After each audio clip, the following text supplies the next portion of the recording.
अब एक गीत आया था, फिल्म का आया था, और देखिए जो धुने भी हैं वो भी सब फिल्म वालों ने, बॉलीवुड वालों ने ले लिया है।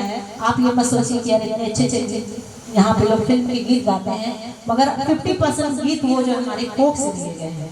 तो इसलिए आप बहुत फख्र के साथ कह सकते हैं कि हमारे ये धरोहर है, हमारी पारंपरिक चीजें हैं।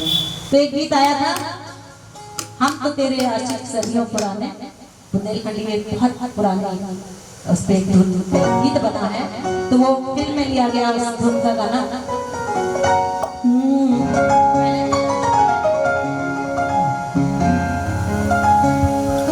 और चाहे तू माने चाहे न माने, हम तो तेरे आशिक हैं सदियों पुराने। चाहे तू माने चाहे न माने, ये धुन है। अब इस धुन पे जो गीत है पारंपरिक जो लोग